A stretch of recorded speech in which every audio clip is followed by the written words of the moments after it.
65세 이상 인구 10명 중 3명이 겪는 질병이 있습니다. 바로 당뇨병입니다. 질병관리청에 의하면 남성은 40대, 여성은 50대의 당뇨 유병률이 10%가 넘습니다. 당뇨병은 평소에 각별한 관리가 중요하지만 특히나 무서운 것은 합병증입니다. 실명을 발생시키는 질병 중 당뇨병이 가장 높으며 이 외에도 발가락을 절단할 수도 있는 당뇨병성 족부병, 당뇨병 환자 중 20에서 40%가 겪는 신부전증 등 여러 합병증 발생의 위험이 있고 이는 삶의 질을 현저하게 떨어뜨립니다. 많은 분들이 당뇨병에 걸리면 과일을 아예 드시지 않기도 합니다. 하지만 오늘 소개드리는 과일들은 당뇨가 있으신 분들이 드셔야 하는 것들입니다. 당뇨 관리에 도움이 되실 수 있는 유익한 정보를 준비했으며 본격적인 영상 시청 전 구독과 좋아요를 눌러주세요. 삶에 도움이 되는 건강 정보를 제공해 드리겠습니다. 당뇨와 과일에 관련된 설명을 드리기 전 반드시 아셔야 할 용어가 있습니다.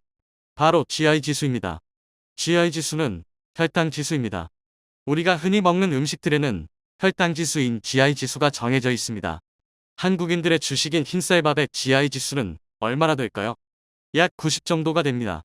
70이 넘어가게 되면 혈당 지수가 높은 식품군으로 분리가 됩니다. 당뇨가 있으신 분들은 GI 지수가 70이 넘는 식품들은 멀리 하시는 것이 좋습니다. 55 이하의 낮은 식품군을 섭취했을 때는 소화도 천천히 되며 혈당을 아주 서서히 상승시킵니다.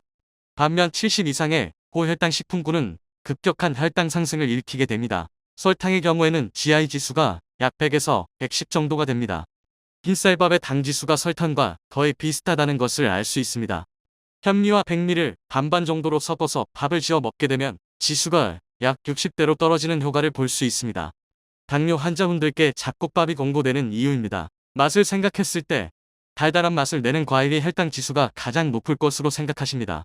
하지만 과일의 평균 혈당 지수는 30에서 60 정도인 반면 식빵, 바게트빵, 떡 등은 대부분 90 정도입니다. 우리가 주식으로 섭취하는 쌀, 밀가루, 설탕 등이 당 지수를 높이는 주범인 것입니다.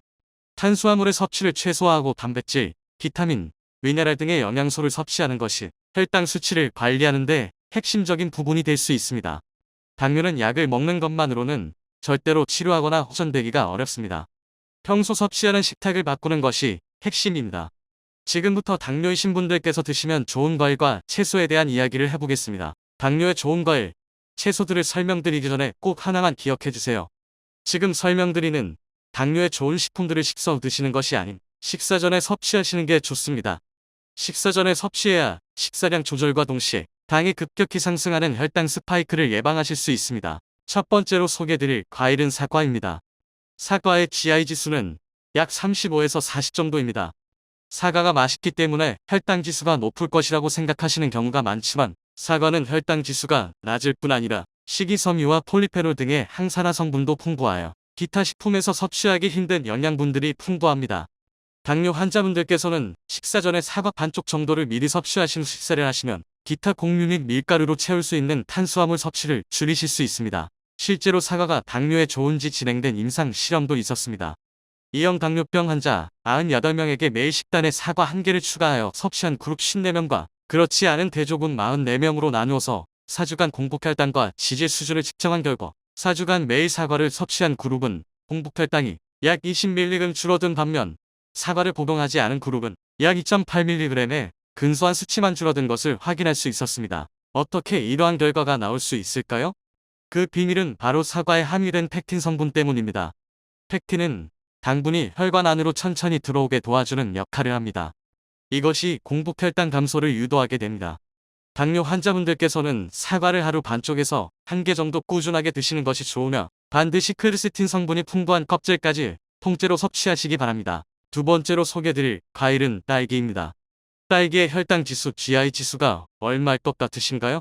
딸기의 혈당 지수는 약 29로 매우 낮은 수치입니다. 딸기 또한 사과처럼 달달하고 맛있어서 혈당 지수가 매우 높을 것으로 예상하신 분들이 많으실 텐데요. 딸기는 혈당 지수가 낮은 대표적인 과일입니다. 그 이유는 딸기는 수분 함량이 약 90%이기 때문입니다. 이 외에는 탄수화물, 비타민, 미네랄 함량이 대부분이고 특히나 비타민C 함량이 매우 높은 과일군에 속합니다. 하루 딸기 약 5개에서 6개만 섭취하더라도 하루 비타민 권장량을 모두 섭취할 수 있을 정도입니다. 특히나 겨울 제철인 딸기는 지금 시기에는 당뇨인 분들도 꼭 챙겨 드시는 걸 추천드립니다. 우리 혈당을 안정시키는 데는 섬유질이란 영양소가 필요한데 딸기에는 섬유질이 풍부합니다. 또한 실제로 세포신경생물학 연구소 CNL에서 진행된 연구를 살펴보면 딸기에서 가장 풍부하게 발견되는 자연 발생 플라보노이드 피세틴 성분이 당뇨와 함께 올 수 있는 합병증, 발병률을 줄여준다고 발표했습니다. 당뇨에도 좋고 당뇨 합병증에도 좋은 딸기 또한 꾸준히 챙겨 드시기 추천드립니다. 그러나 이렇게 좋은 딸기라 할지라도 하루 권장량 이상 무리하게 섭취하시는 건 추천드리지 않습니다. 하루 약 5개에서 6개 정도의 양을 섭취하시고 10개 이상의 딸기를 섭취하시는 것은 딸기의 혈당 지수가 낮더라도 당뇨에 좋지 않을 수 있으니 꼭 주의하시기 바라겠습니다. 세 번째, 당뇨 환자분들도 드시면 좋은 과일은 배입니다. 첫 번째 추천드렸던 사과가 당뇨 환자분들도 드셔도 괜찮다는 가장 큰 이유가 뭐였는지 기억하시나요? 바로 펙틴이란 수용성 식이섬유 성분 때문이었습니다. 배도 마찬가지입니다. 배에도 수용성 식이섬유인 펙틴 함량이 매우 높습니다. 실제로 경희대학교의 여러 연구진이 한국인들이 좋아하는 과일 섭취에서 나타나는 혈당 반응을 살펴본 결과 사과가 가장 혈당을 천천히 올리는 것을 확인했고, 이것이 펙틴 성분으로 인한 효과로 발표했습니다. 배의 혈당 지수인 GI 지수는 약 30에서 40 정도입니다. 높은 혈당 지수는 아니지만 왜 배는 당뇨인 분들께서 섭취해도 괜찮을까요? 바로 당에도 종류가 있기 때문입니다. 배의 경우에는 귤이나 복숭아와 당도는 거의 같습니다. 그러나 배를 섭취했을 때는 복숭아와 귤과 다르게 혈당을 천천히 올려주는 것을 확인할 수 있습니다. 그 이유는 배에는 과당이 높고 서당이라는 당이 낮기 때문입니다. 반대로 복숭아와 귤은 서당이 배에 비해 높기 때문에 혈당 수치를 훨씬 빠르게 올리는 현상을 나타냅니다. 그렇다면 실제로 사과나 배를 섭취했을 때 당뇨에 괜찮은 걸까요? 이것에 대한 연구 결과가 있습니다. 22만 명을 대상으로 사과와 배를 먹었을 때 E형 당뇨 관련된 위험은 어떻게 되는지 확인한 논문입니다.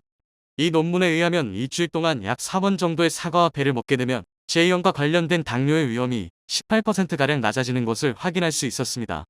또한 당뇨의 위험을 감소할 뿐 아니라 다른 과일과는 달리 체중 감량에도 도움이 되는 것을 크로스마크 발표 논문에서 찾아볼 수 있었습니다. 네 번째, 당뇨인 분들이 드시면 좋은 과일은 블루베리입니다. 블루베리는 아주 강력한 항산화 식품입니다. 블루베리에는 안토시아닌, 비타민C, 폴리페놀 함량이 높습니다. 이 성분들은 염증 억제를 통해 인슐린 억제력을 강화하고 이로 인해 혈당 조절을 잘할 수 있도록 도와주게 되나. 지금까지 소개드린 것들 중 혈당 관리에 가장 효과가 좋은 과일을 꼽으라면 블루베리입니다. 제2형 당뇨병과 관련된 다양한 논문들을 찾아보면 과일뿐 아니라 채소까지 합쳐도 당뇨의 위험성을 가장 강력하게 낮추는 것은 블루베리라는 것을 확인할 수 있었습니다. 그렇다면 이렇게 좋은 블루베리는 하루에 어느 정도 섭취하는 게 좋을까요? 블루베리의 섭취 권고량은 하루에 약 20알 정도입니다. 매일 꾸준하게 블루베리를 섭취하셔서 당뇨에도 도움을 받으시길 바라겠습니다. 마지막으로 당부드릴 것이 있습니다. 과일은 어떻게 섭취하느냐도 매우 중요합니다. 반드시 껍질째 섭취하여 껍질에 포함된 영양분까지 모두 드시기 추천드리며 식사 후 바로 과일을 드시는 것은 혈당 스파이크를 일으킬 수 있으니 꼭 피하시기 바랍니다. 식사 후에 과일을 섭취하실 경우 약 2시간에서 3시간 후에 섭취하는 것이 가장 안전합니다. 혹은 식사 전에 섭취를 하셔서 탄수화물 섭취를 줄이는 식단을 구성하시는 것도 당뇨인 분들에게는 도움이 되겠습니다. 오늘의 정보를 요약해 드리겠습니다. 당뇨인 분들에게 추천되는 과일은 사과, 딸기, 배, 블루베리입니다. 하루에 섭취하시기 적절한 사과의 양은 약 반쪽에서 1개입니다. 딸기의 경우 5개에서 6개 정도가 적당한 양입니다. 배의 경우는 크기에 따라 차이가 클 수 있으나 배 반쪽 정도가 적절하며 블루베리는 20알 정도가 권고되고 있습니다. 갓과 채소 중에서 블루베리는 가장 강력한 혈당 관리, 체중 관리 효과를 보여주는 과일이었습니다. 모든 내용들 잘 참고하셔서 평소 식단 구성하시는 데 도움되셨으면 좋겠습니다. 오늘은 혈당 조절에 관련된 건강 정보를 알아보았습니다. 많은 당뇨인 분들께서는 무조건 과일을 섭취하지 않으시는 경우도 있으셨겠지만 본 영상 시청 후 적절한 과일 섭취를 통해 비타민, 안토시아닌, 퀘르세틴 등 신선한 과와 채소에서 섭취할 수 있는 좋은 영양분을 꾸준히 섭취하시어 당뇨도 극복하시고 합병증 유발도 예방하는 기회가 되셨으면 좋겠습니다. 구독과 좋아요를 눌러주시면 더욱더 좋은 건강 정보로 찾아뵙겠습니다. 감사합니다.